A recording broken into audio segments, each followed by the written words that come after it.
Hey, hello everyone, and welcome once again to the Open Mic, Writers in Their Own Words, where every show I talk to writers about their work, the publishing industry, and how they do what they do. The show is available by the same name on both YouTube and via all of the major podcast platforms, and you can subscribe to either or to both, which of course is my preference, so you never miss a thing.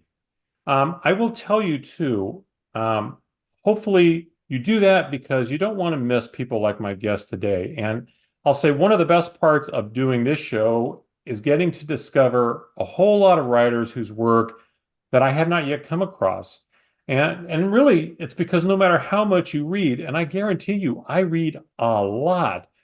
There are just so many more writers out there doing great, great stuff that you probably haven't got to yet. My guest today, Chris Holm, is just such an author. I'd been aware of his work. I'd certainly seen the name because if you're aware of who's winning awards, you certainly know who's winning the awards, and Chris is one of those guys. Um, and I'd made a mental note at some point to, try to get some of his work and start checking it out. Well, before that ever happened, I, of course, was on a panel at Left Coast Prime with his wife, Katrina, who we'll probably talk about here before this show's over. And that sparked me and got me into gear here. And I started reading some of his work. And let me tell you, folks, I'm so glad I did because Chris Holm is a literary badass. Um, he is the award-winning author of the really cool Michael Hendricks thrillers, one of which I'm reading now. We're going to talk a little bit about that. Scores of short stories, an acclaimed standalone novel, and a genre-crossing trilogy of stories that recast the ever-popular battle between heaven and hell as pulpy crime fiction. And that appeals to me. We're going to talk about that too.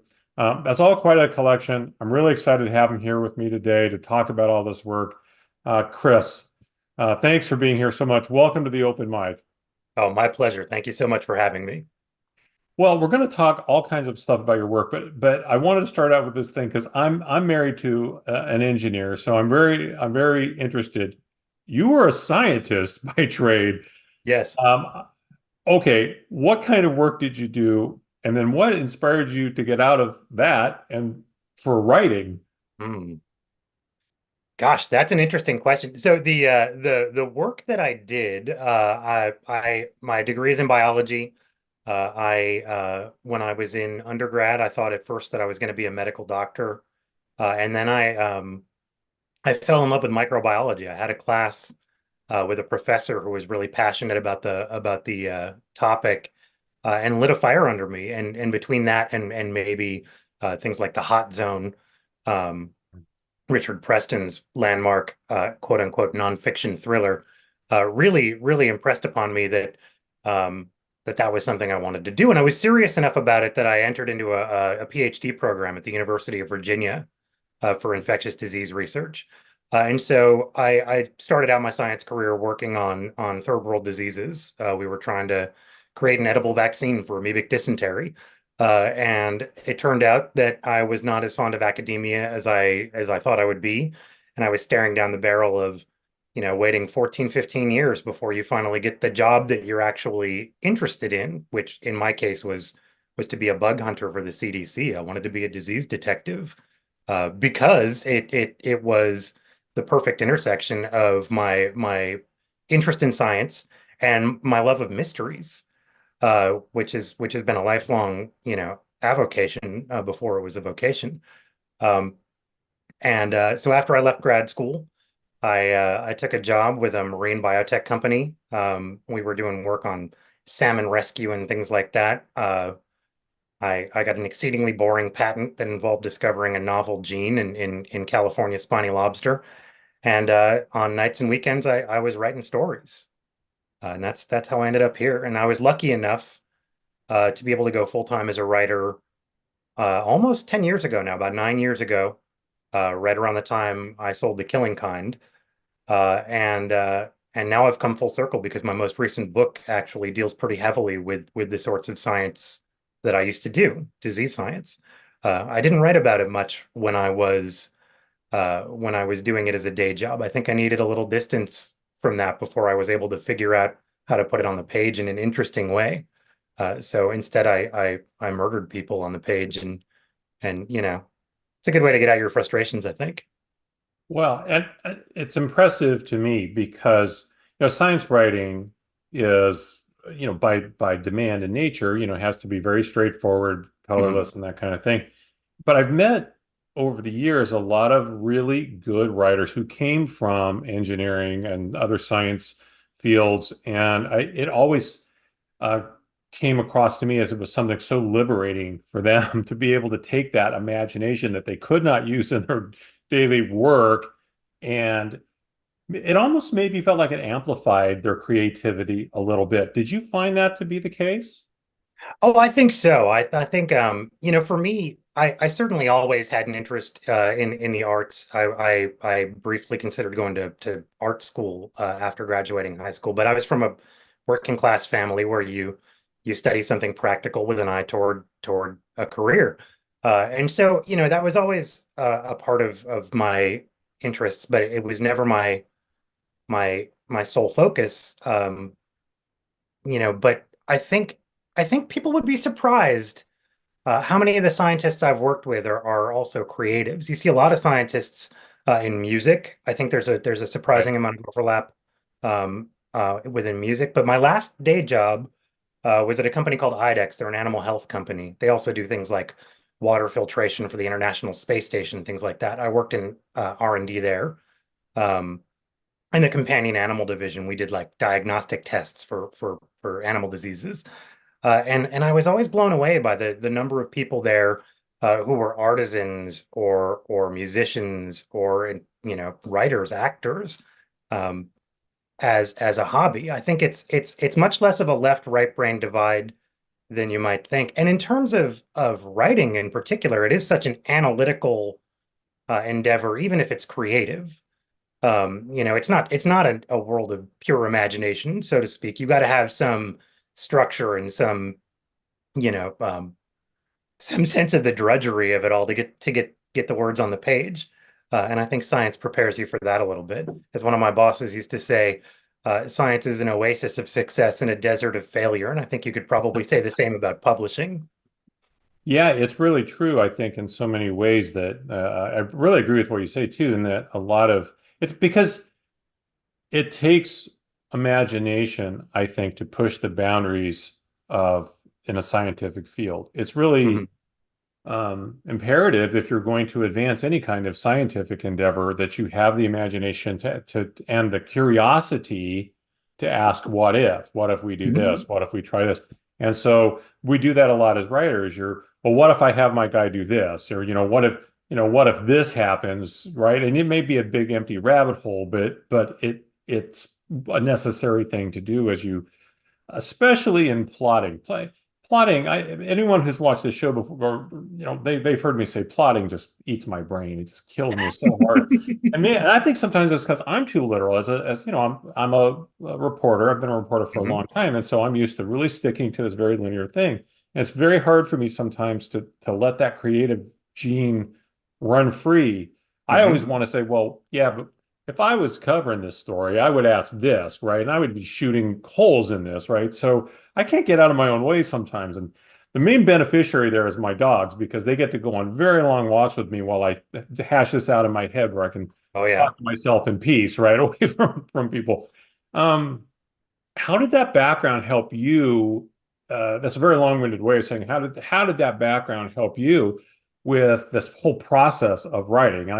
You know, I never ask anybody anymore necessarily what their process is. I'm more curious what drives your process and how you Mm. the stuff from around you and incorporate it into helping you get words on the page. How did all that background and the stuff that you grew up with help you, become a better writer?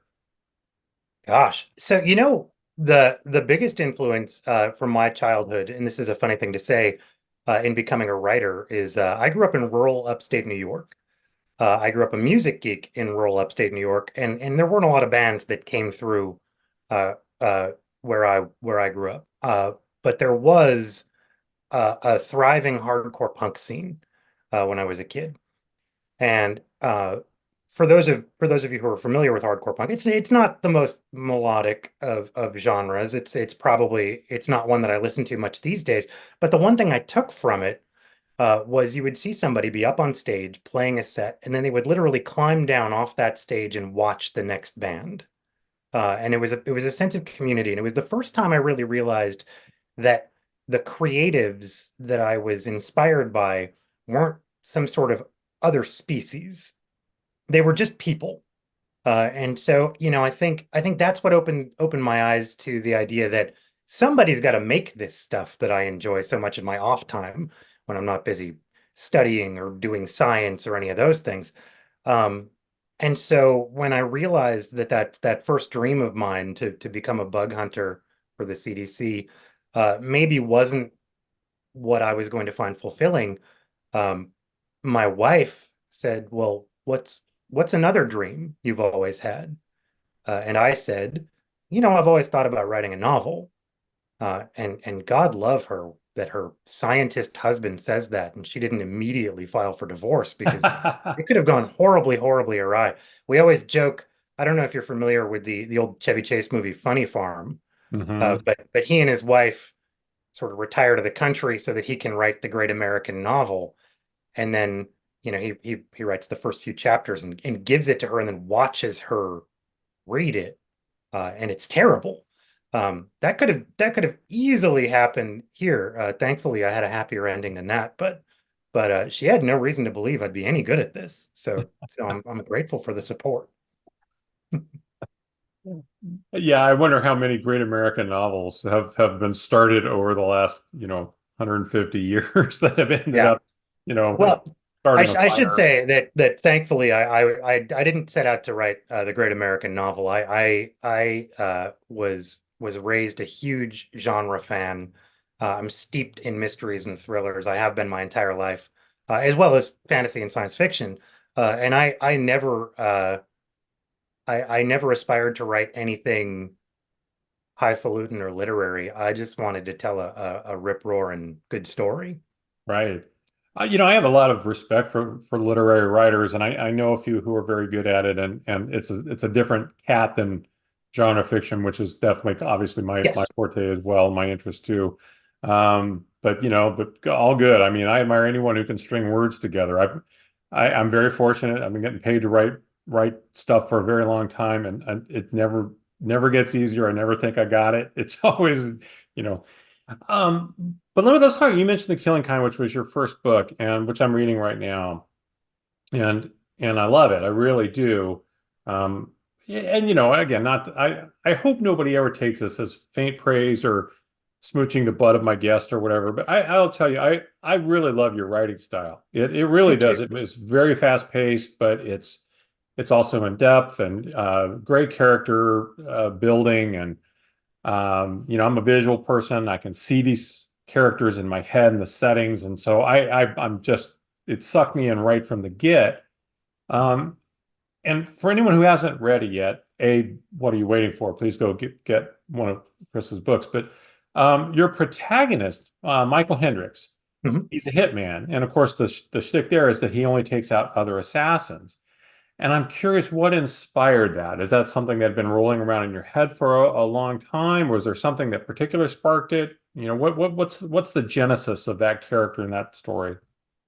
I think one thing I think that's common among storytellers is that storytelling is a muscle. It's something, make believe in general is a muscle. It's something that I think, you build by exercise. I think when you're a kid, you make things up routinely. And so you said we think of children as imaginative. I think it's just something that you lose over time if you don't indulge. And for folks that do this for a hobby or for a living and I've been both. Um, we spend a lot of time in our own heads imagining scenarios. Um, the genesis of The Killing Kind was a scene that was playing through my head as I was dozing off to sleep one night. There's this great line that I've stolen a million times from the late great Mitch Hedberg, great stand-up comedian, who says he doesn't keep a pad and paper by his bed. So when he thinks of a joke at night, he either has to get up to write it down or convince himself it's not that funny. Uh, And in my case, I also don't keep a notepad by the bed. So I know I have a decent idea if it makes me get up and go downstairs to write it down. In this case, it was a scene from what turned out to be the short story that inspired The Killing Kind, a story called The Hitter. Um, it was a scene of a guy looking through the scope of a sniper rifle at a political rally in a banana republic. And there wasn't anything at first that led me to think this is something I need to leap up and write down everything I can remember about it. It seemed fairly rote. It seemed like a political assassination, but I heard this guy's voice talking about the people below and he gets ready to pull the trigger and he I remember him in my mind saying 3 pounds pressure, no more, no less. Um, and he said, I'll give the guy behind the podium credit. He hit the deck as soon as he heard the gunshot, but unfortunately for him, that's too late.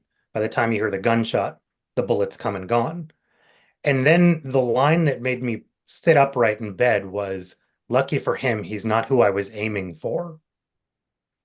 And that was when I thought, oh, this isn't what I expected it to be. This is something different. And I Mhm. think it was that I was dozing off, my mind was sort of wandering, and I realized now I want to know everything about this character and what he's doing there and what his, what the genesis of the scene is, what his motivation is. And from interrogating that scene, I went downstairs, I wrote down everything I could remember about it. I came up with this concept of Michael Hendricks, a killer who only kills other hitmen. And it was probably to some extent influenced by I early in my career I interviewed Jeff Lindsay, the author of the Dexter books, Mm. which famously were optioned for television before the person who optioned them even read the books. They read a review about them and thought, geez, a serial killer who hunts serial killers, who doesn't want a piece of that?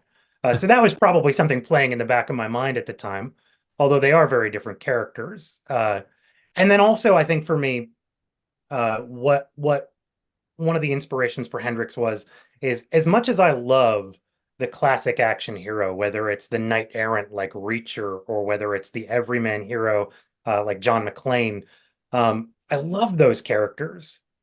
But I'm always struck by the fact that they seem to breeze through life without a whole lot of consequence, considering they've done some very violent things.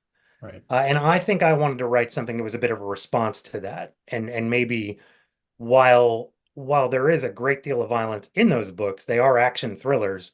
Um, it was my attempt to sort of reckon with what that might do to somebody psychologically. So I always think of Michael Hendricks as a guy, he kills people for a living, but that aside, he's not so bad a guy.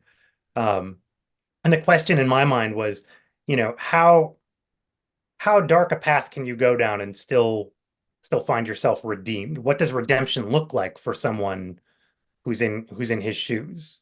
And that was the fascinating question for me. And part of what was fascinating was I didn't know the answer I still don't know the answer whether or not I believe Hendrix is redeemable in any real sense. And that's what keeps me interested in the character. I love the theme of redemption. I always have. That's something I've said a lot in my life. Is I think it's the ultimate theme of all of the greatest literature in the world. Is the idea of redemption, right?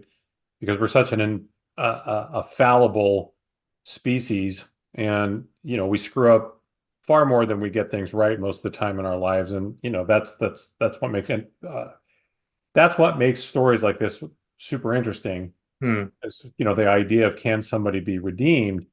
And it really makes me think about the hitman character, Hmm. because this is something readers seem to love, and moviegoers, right? Story absorbers love the hitman character, and most of them they're not always the good guy doing bad things for a good reason, like Michael Hendricks, or even the real life Daryl Kyle, excuse me, Chris Kyle, the American Sniper. Hmm. Some are the more like the Anton Chigurh, I think, say the kind of like monster guy from No Country for Old Men, Hmm. but we're so fascinated by hitmen. Hmm. I think of Luca Brasi from The Godfather, or you just go on and on. what is so appealing, do you think, uh, for readers, viewers to, and story Hmm. informers to, uh, about that kind of a character? That's a question that I've wrestled with a lot myself, and I think there are a few answers. One, I think, is just that what they do is so inherently transgressive. I mean, against the moral order, against anything that hopefully you or I would consider to be, acceptable social behavior. So I think we're fascinated by these people who live outside of societal norms and are able to operate in that way. Um, it's funny because I had always said early in my career I'd probably never write a sociopath because I don't find them terribly interesting. Um, I think they're one of the rare characters that their motivation is essentially faulty wiring. And so that's not something I really wanted to plumb. Um, what I wanted to do with Hendricks was look at how somebody who does consider himself to be a moral person. We all think we're moral people, just like we all think we're better than average drivers, and we can't all be right.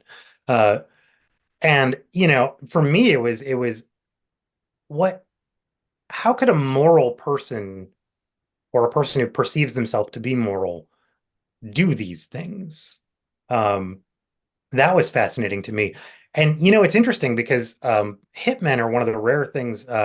It's amazing what you can find on the internet. And when I was first researching the Hendricks books, I stumbled across, I want to say it was a 60 Minutes interview with a fairly notorious mafia button man who had, taken a plea deal and now lives comfortably in a fairly nice suburb in New Jersey. And they did a hour-long sit down with him, and he discussed his many misdeeds. And there's something fascinating. You can't square this, kindly looking older guy sitting on a couch in his living room telling you about the people he's murdered.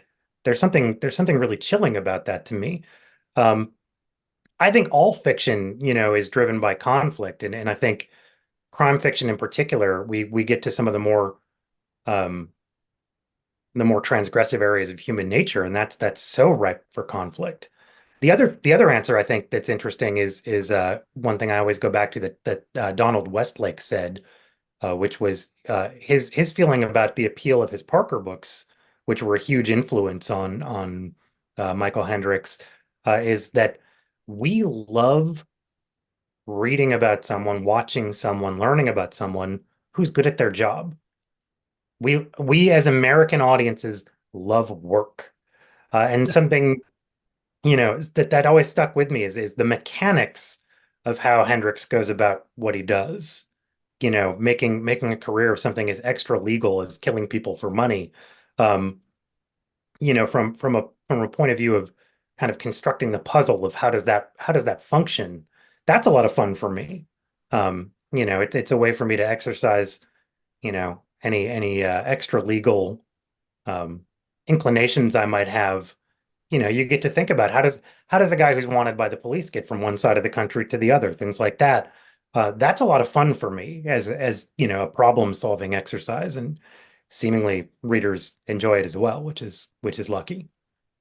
Yeah, I think the extra legal thing certainly resonates with a lot of people, and I think you know I remember growing up in the 70s, there was this string of movies, the Escape from New York and the Death Wish movies and all the Dirty Harry movies, Mhm. all of this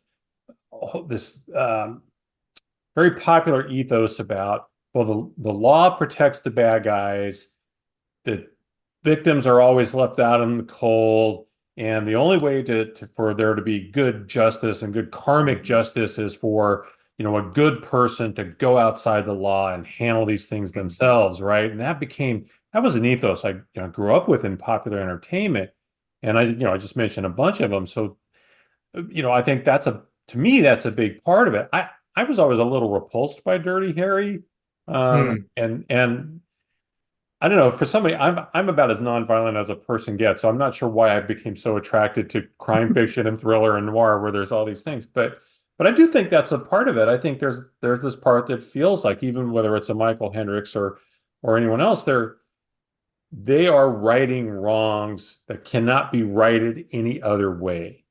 Who's going to take Yeah, out this mob bad guy except another guy who's equally evil or skilled at being evil as that right. guy? And I think that's a fascinating thing for a lot of people. Certainly is for me. It is for me as well, and I think part of it is you want to answer the question, how can somebody do these sorts of things? I understand where you're coming from with the being a little repulsed by Dirty Harry. There is something inherently fascistic about vigilante justice, and it's potentially frightening. And that was something I wanted. I wanted Hendrix's world to feel legitimately dangerous. Um, I want people to feel legitimately uncomfortable in Hendrix's presence. He is a murderer. Um, and what I often say is I really do think he is trying to atone for some of the sins of his past. Um, and those who read the book will find out, he kind of came up rough through the foster system. He enrolled in the military early.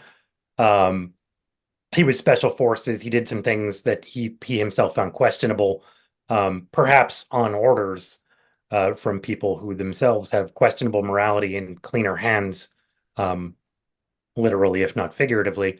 And now he's trying to atone, but unfortunately, the only tools in his toolbox are violence. Um, and that to me was really interesting.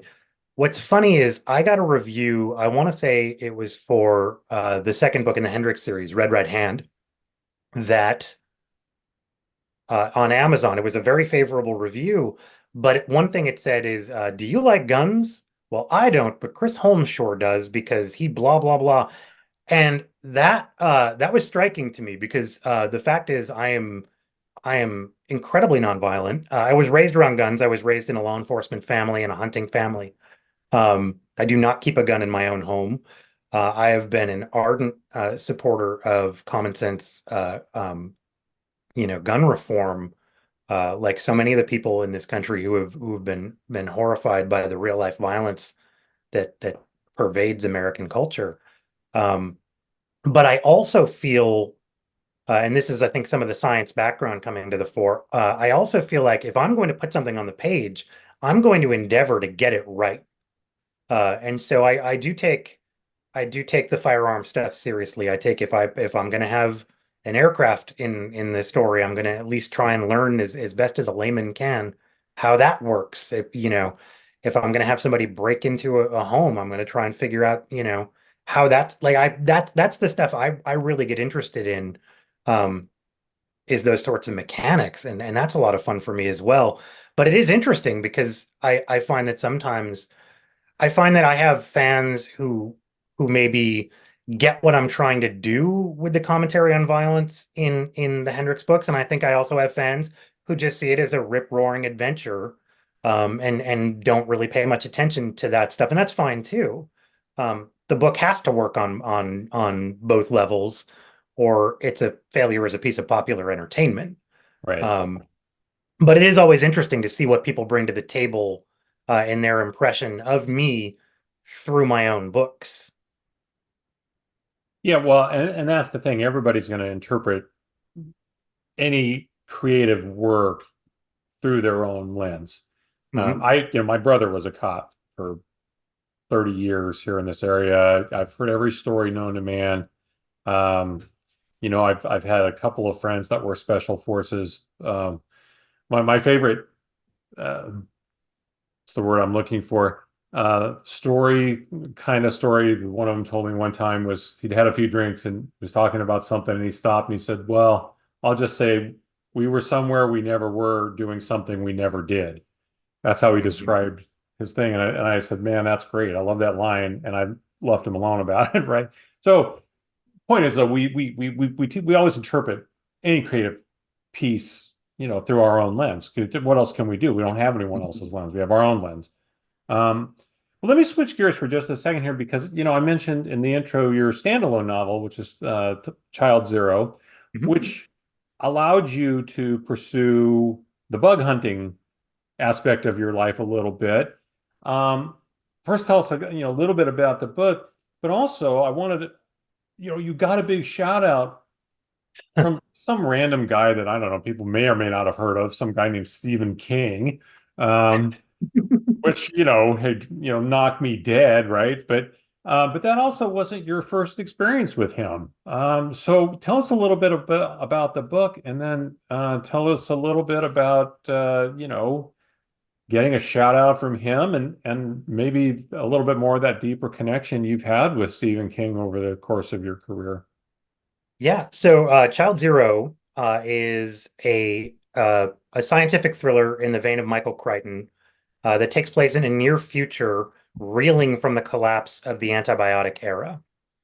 And the reason I wanted to tell that story is because, again, my background's in science, but scientists by and large are not a group that are prone to hyperbole. So when they start using words like apocalyptic or the decimation of Western medicine is nigh, um, that's the sort of thing that I tend to sit up and take notice. That's a very, very frightening thing. So what I noticed was the scientists who've been sounding the alarm of what it's going to look like when antibiotics stop working en masse. Um, they that's a very, very dire portrait that they're painting. But the public at large doesn't seem moved by these warnings, which do bubble up frequently.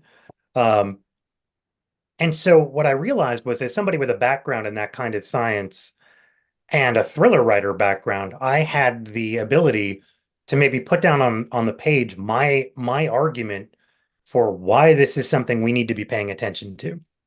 What would be so terrifying about a future without antibiotics? And so the book takes place in a near future New York.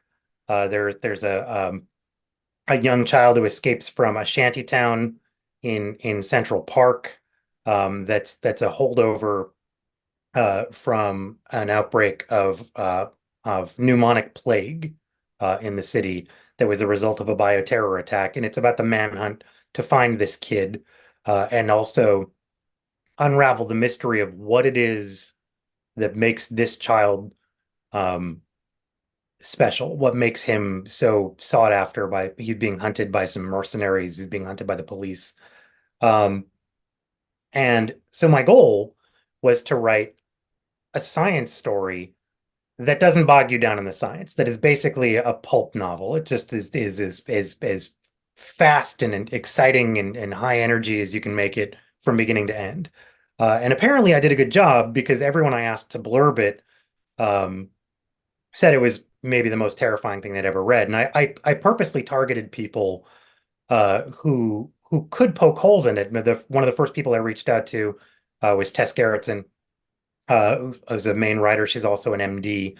And I said, please, like, tell me I'm wrong about this. Poke holes in this story. Because one of the things I set out to do when I wrote it was to not fudge on any of the science. Every bit of science in that book is painstakingly researched and is as accurate as the current knowledge um, in the literature. Um, and and it apparently was scary as hell, which is great. Um, the Stephen King thing was an absolute shock. Uh, I won't lie. I've been trying to get Stephen King's attention for my entire career. I've tried to find ways to get my books in his hands to no avail for the better part of a decade now. Um, and then it happened without my intervention. He tweeted. You remember Twitter. Yeah. He he tweeted just the most lovely thing about the Child Zero. He said it was, incredibly thrilling and the twists go off like a string of firecrackers.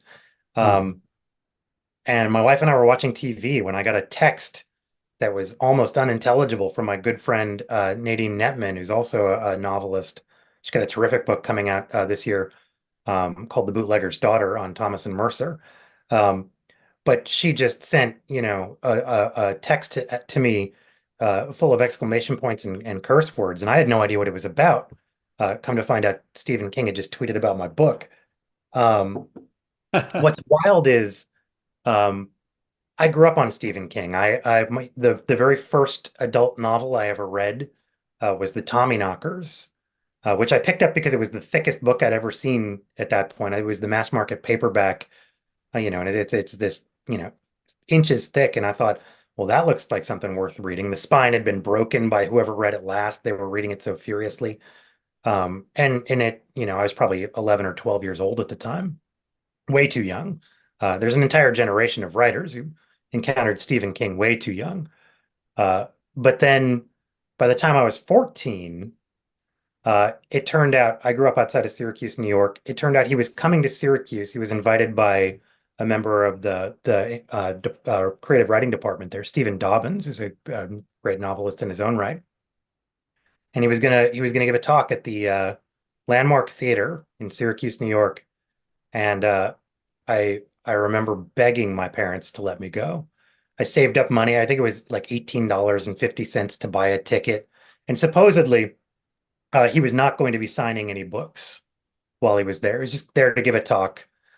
So I went, I sat way in the back, had the time of my life. But also my cousin Joey and I were able to kind of sneak around to this little side door and talk security into letting us see if we could get our books signed. Um, Joey got a first edition of It signed, bought specifically for the occasion. And I, not being able to afford a first edition hardcover of anything at the time, got my mass market paperback of The Dark Half Mhm. signed. And the reason for that book was simply that it was pretty new. So I'd only read it 3 or 4 times and it hadn't yet started to fall apart. Um, Come to find out, The Dark Half was at least partially inspired by Donald Westlake, who also wrote as Richard Stark, and went on to become one of my biggest influences. And it was Stephen King that turned me on to him. So fast forwarding all these years and having King, praise my work after not only all the writing of his that I've consumed over the decades, but also all the authors that he's turned me on to, like Westlake and Anne Rivers Siddons and Michael McDowell and just Robert Bloch, all these terrific authors uh, that he championed. To kind of get to be a part of that lineage was a huge honor. Well, and I have And to ask you a quick question here yeah, because so rarely does anybody get that kind of acknowledgement from a hero, mm, an inspiration. I mean, maybe hero is not the right word here, but from someone who's inspired you. Does that change anything about how you go about what you do? Is that hard to get out of your head when you go to do your next thing? I mean, I've asked the same question about awards. When you get mm, this is such a solitary thing, right? And you have to be super. You have to have a lot of belief in the thing that you're doing most of the time to keep going because it's hard. I mean, anyone it who is. thinks this is just super easy is doesn't do it. If you do it, you know it's hard. And so when you get acknowledgement from somebody who you really admire or you get an award and this recognition, I often wonder how does that affect you going forward? And I mean, is it always positive or did you later on go, well, I can't write this. Stephen King wouldn't like this. I mean, how did it affect? It's funny because I think it's been I've been fortunate enough to be nominated for a number of awards in my career, and I've even won a couple. And what's funny is I have this knee-jerk reaction that, like, when I win something, I seek to minimize it. It's, if I'm lucky enough to win, I'm like, oh, it was, it was a popularity contest, or these two split the vote and I snuck through, things like that. Um, that didn't happen with the Stephen King endorsement because it was so out of the blue. And it was, I mean, how can I say that was a popularity contest? How can it was just this uncomplicatedly wonderful thing that happened. And even better than that, was I reached out to my agent, David Gernert, after the King endorsement because he had worked on a couple of projects with Stephen King in the past. He repped Peter Straub before Straub passed, and they'd collaborated on a couple of novels. He also reps John Grisham, and there's a baseball connection there with King. Um, and I was like, is there any chance at all, you could get him a message from me, just to thank you, just to kind of say like, hey, here's where I'm coming from. Here's how much this means to me. And he said, absolutely. He said, but please understand, he he's a busy guy. He's not going to write back. And if he does write back, you might get a line, um, a one-line response. And if you don't feel bad about it. And I was like, that's fine. I just want to express my gratitude. Um, in my inbox, um, is a response from Stephen King. Uh, I I'm a little bit obsessive compulsive, and so unlike most people who have like 10,000 emails in their inbox, I triage my inbox into a million different folders, and so I have like 3 or 4 emails in my inbox at any given time, and Stephen King's is one of them. And when I feel really terrible about myself and think everything I'm writing is crap, I read that because he was incredibly gracious with his praise and incredibly um he just spoke to me like an equal, which I mean is on the face of it ridiculous. Of course, we're not equals, but he spoke to me as a fellow writer, who appreciated what I did, and that was it was incredibly moving. It was incredibly cool. And so no, I haven't felt that pressure yet of King looking over my shoulder. Um, Probably because I still am a little bit, in denial of the fact that lightning will ever strike twice and that he'll read another one of my books. But you never know. You But never know. it is something that I cherish and lean on when I need the boost, which is, not infrequently, as with a lot of writers. You spend a lot of hours in those horse latitudes in the middle of the book where it seems like nothing's happening. And it's nice to be reminded that somebody who knows what they're doing thinks I'm halfway decent at this. Right, absolutely. Well, this is going to be two questions. I'm gonna try to put it together into one here. Because I think a lot of writers are driven, a lot of creative people in general are driven by the fear of failure, right? Because you put stuff out into the public realm. Mm. I mean, let's be real. I mean, you could put out something in the public realm that says "I like kittens," and you'd get 1,000 people going, "Oh, does this mean you hate dogs?" Right? I mean, there's no way to make everybody happy. But when you're doing creative things, of course, you want everybody to tell you how brilliant you are and how good this is and all that stuff, even though we know that's not going to happen, right? But I do think it's a thing that drives a lot of creative people, right? Is that fear of failure. So you um, it, I think it drives a lot of writers. So my question to you, I guess, is do you agree with that? Number one, which you're absolutely not required to, but if you do you think that's a useful tool for writers to have that maybe that fear of failing as a thing that drives them toward doing their best work and not just good enough? Hmm. I reject the premise actually. I don't think that a fear of failure is a driver for me in particular. And in fact, I think if I have a superpower, it's that I am perfectly willing to say yes to something I don't know how to do and run the risk of falling on my face. And I think that's something I cultivated over time. There's an old Navy SEAL saying, "Get comfortable being uncomfortable." And I think that is an incredibly utile thing for a creative. One thing, I mean, especially coming from the sciences, I was a good student. Uh, uh, uh, I I went to public school. I could not afford um, college without earning scholarships and things like that. So I've always been very academically oriented. And one thing that I think is a mistake of semantics is we talk about passing and failing in school. And I think that that is a dangerous mindset to get into because I actually think failure is really, really valuable. Um, I think running the risk of failure is the only way you actually accomplish anything. Um, and I don't think if I let my fear of failure shout down my, I don't know, blatant hubris and thinking that I might be able to write a novel, I never would have gotten this far. I think it was the risks um, that I think it was facing the fear and doing it anyway that was really, I don't know. I think that's the key. I think it's overcoming the failure.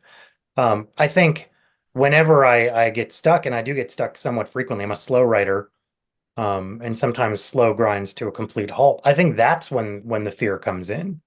And sometimes I feel like, I'll have my editor in the background whispering when I write a terrible line, a clunky line in my first draft, saying like, "Oh, I'm gonna edit that one," or my agent being like, "Oh, that's not gonna fly." And that can be paralyzing. That fear can be tremendously paralyzing. It's when I can step outside of that and I don't think you hit a flow state when you're busy worrying, line for line how your writing is. You have to find a way to put it aside. Um, but it's Yeah, I interesting. would I agree with think you that on I that. think it's that way with a lot of the career as well, because like even something like this, public speaking is not something that comes naturally to me. Getting up in front of a crowd and doing a reading or being on a panel is not something that comes naturally to me. But it's a superpower if you learn that you're capable of doing it. Because a lot of people fascinatingly find this more terrifying than death, public speaking, more terrifying than Oh death, yeah. which I find interesting. So Well, yeah, I don't as know. I noted, Embrace the discomfort is kind of my take home from that. I'm with you on that. I know that I'm married to an engineer, and we've had a lot of conversations. And over the course of her career, she has had to do more and more and more public speaking because she has moved up in the ranks where she has Hmm. to address conferences and she has to speak to quote unquote very powerful people, et cetera, et cetera. And you know, I as the extrovert, I have never had an issue with speaking publicly. I've been um, I've led a lot of organizations over the years where I had to do public speaking. I've done TV, radio, all those kinds of things, and so it just feels so natural to me. And I realized when with my wife, I had that moment where I realized, okay, I have to go back to be able to help her when she's asking me how to do certain things. I had to go back and remember very clearly that this does not come easy to most people. The same way math does not come easy to me, Hmm. where she can do things I am literally afraid sometimes that to do anything on my computer because she's had to come rescue and reboot my computer and everything a million times, right? So I just get to where it just terrifies me to do anything that I think might screw things up. I have to remind myself that's how she feels about things like public speaking or for a lot of people, writing. And so that's the reason I asked the question, because I do think a lot of people don't pursue this Hmm. because they have that fear of failure, or they have the feel of they're going to be laughed at, or they're just not they're going to get stuck and then they won't know what to do. And I think what you said is I think the really great lesson here for anyone that's aspiring is you can't. I always used to say, I used to teach class on this every once in a while. You can't edit what you haven't written. Hmm. No matter how shitty it is, write it and then you can edit Hmm. it, make it better. But you got to write it first. You can't, get halfway there and then say whatever, right? But I think that's the thing so I think everything you just said there, dealing with that, I think that's a good lesson for a lot of folks to remember about how tough Hmm. this is. Well, Um, and it's something that I don't practice as well as I preach sometimes, but I am a big believer in, as you said, it's much easier to make a good book from a shitty book than it is to make a shitty book from nothing. Um, so give yourself permission, and I try to give myself permission in a lot of different ways. I used to title my first draft zero or garbage draft just to convince myself that it's okay to write those clunky lines, to have the cheesy over the top characters, and and then you can find your voice and dial it back. I know Michael Carita has said in the past um, that he doesn't even know what a book's about until revision. And I Hmm. think, that's something I aspire to. I'm not as successful at it as I'd like to be. I'm obsessive about combing until I'm happy with a chapter before I'll let myself move on. But what I can tell you is that's my own unfortunate pathology. It doesn't readers cannot tell the difference between what came fast and what came slow. Right. Uh, and that's a nice lesson that I've learned as well. Which my mantra some days is you are neither as good nor as bad as you think you are. Uh, it does all kind of get ironed out over the course of multiple edits, thankfully. Yeah, years ago I wrote, produced, and directed a short film as just part of a one-off project. And but I was working with some very experienced people, and one of them said something to me I've never forgotten about movie making.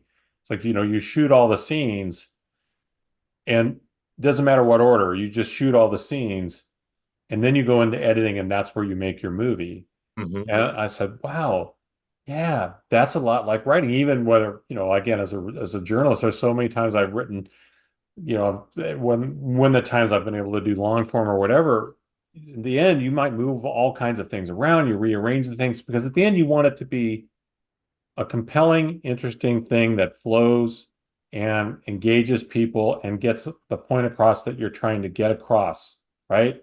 And that doesn't always, in fact, it almost rarely ever comes the first time through because you're brain Hmm. dumping, whether you mean to or not, you're brain dumping. And sometimes, you're just not that good at it yet. You gotta just keep, you gotta keep chiseling away until you get that sculpture that you want. But boy, it's kind of painful in the short term. It certainly can be, but again, that's another thing.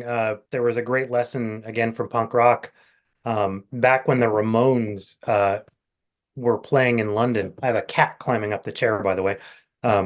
This is Moxie. Her brother Dashiell is around here somewhere. But when the Ramones played in the UK, um, Joe Strummer, future frontman of the Clash, saw them and he said, I'd love to get a band together, but I'm not any good at playing. And they said, well, start now because by the time you get good enough, you won't have anything left to say. And I thought that was great. Like, I think that's how I knew I was going to be a writer was for whatever reason, the fact that I had no idea what I was doing didn't daunt me.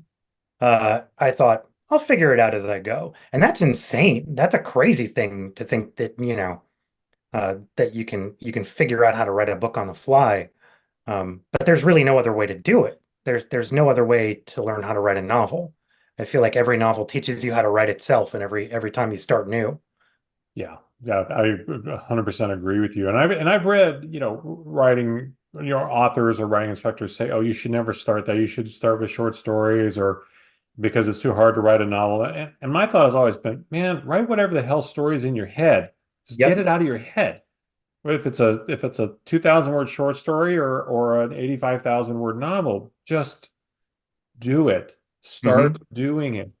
You can't Well, edit what you haven't written. You gotta that is write it. that is so true. And I've got maybe 30 something short stories to my name now. But to be honest, the first one I wrote when I first sat down to write a short story, my goal was to have something to put in my query letter for my first novel. I just wanted to have a couple of credits to my name.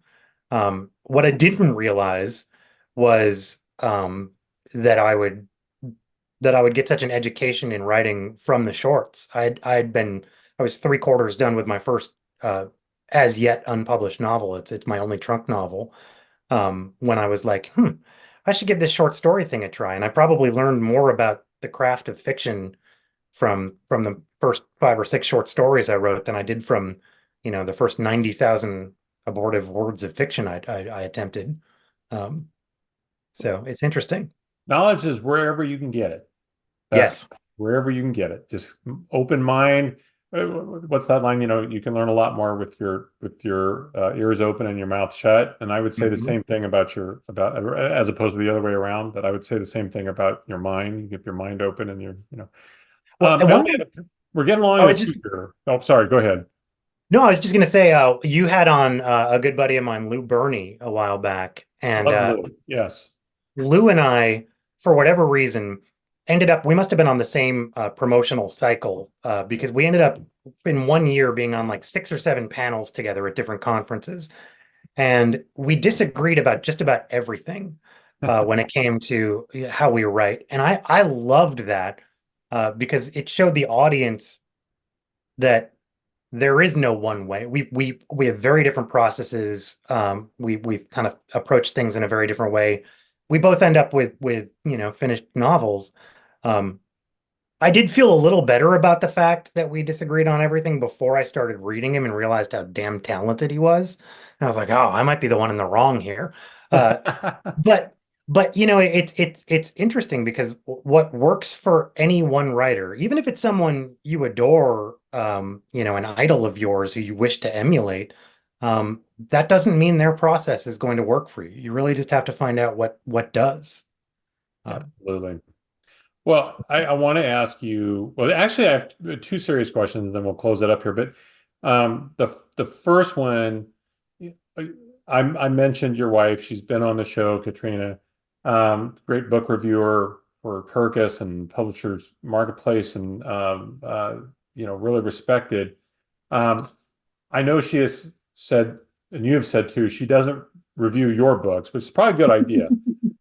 But still, okay. How is it being married to a book reviewer? And has she ever like panned a book that's like of a friend of yours or anything like that? I mean, what's it like being married to somebody who critiques people for a living? Well, I'll tell you, I think it's a superpower because I think, most people, there's that old saw that like don't trust input from your spouse as a writer because of course they're just going to tell you that they love it. In my case, that's not true. We have serious knockdown drag out discussions about my fiction. And she's always been my first reader, my first editor. She's so savvy within the genre. She's so well read. People always want to ask me what I'm reading or what I've liked recently, and I'm always more than happy to tell them.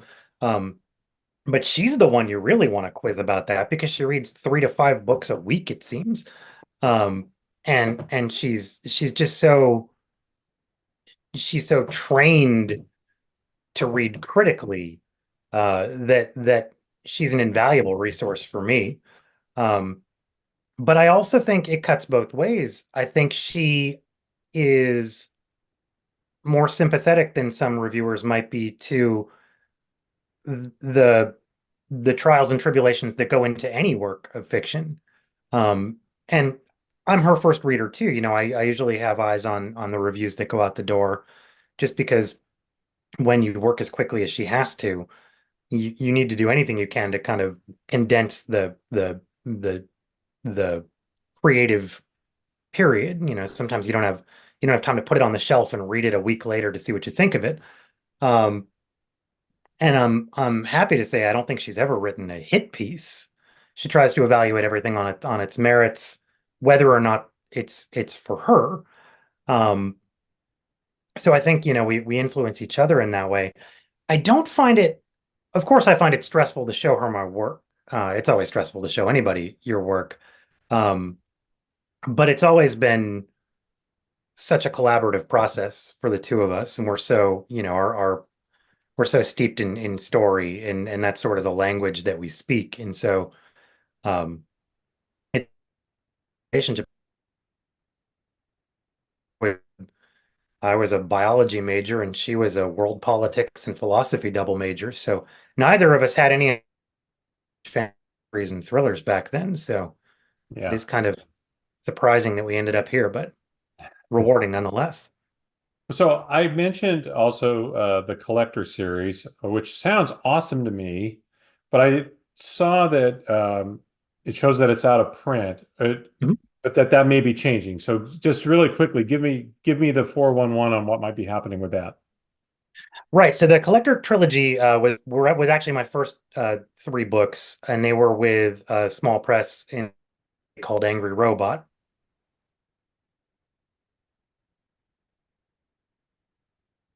Me. And basically it's a question of they were paperback originals. The audiobook is still available for all three. But the hard copies or the e-copies are impossible to get new. Um, and for the longest time, I thought that I would uh, put them out myself as a reissue. I've had some friends who've had very good luck doing that with their old books. People like Marcus Saki and Hilary Davidson. Um, there's also the possibility that they will end up reprinted by my publisher. Traditionally, I'm with Mulholland Books, and they've expressed an interest in the past. So they're in limbo right now. But I do think that they'll see the light of day again sometime. The funny thing about that series is it was never originally intended to be a trilogy. I found out it was a trilogy when I turned in the third book and found out there would not be a fourth. Um, so um, I guess a bit of savvy marketing calling it the thrilling conclusion of the collector trilogy. I like But that. I like yeah. that. Well, speaking of conclusions, I'll wrap this up now, but I always like to end on a fun question. And there's usually a theme here, of course, and that is, I have let's just say I have the power to put you together with one of the following three people for a conversation or a dinner, drinks, whatever you want. Um, who would you choose and why? And the options I'm going to give you are Sammy the Bull Gravano, Ilek Ramirez Sanchez, better known to Interpol as Carlos the Jackal, Hmm. or Jeanette Van Nessen, who you may or may not be familiar with. But I am not familiar with. um, well, it's going to give away the theme here, but she was arguably the greatest assassin, hitman, female hit assassin in history. Um, who was actually, the story goes she took out somebody in the Mossad, so the Mossad tracked her down and killed her. I don't know if that's true, but that's the story. So let's just say I'm the miracle man. I can put you together with one of those three people: Sammy the Bull, Carlos the Jackal, or Jeanette Van Hessen. Who would you choose? Gosh, I hope regardless of who I choose, it'll be in a public place with, lots of witnesses. But I Someplace have safe. to say, I think I'd be fascinated with the outlier. There are so few uh female hit people, spree murderers, serial murderers that I think that'd be the most interesting conversation, without a doubt.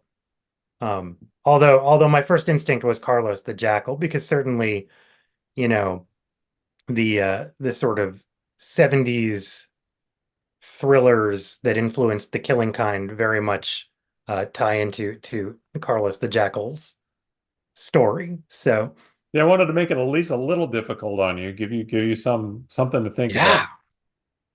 yeah, good stuff.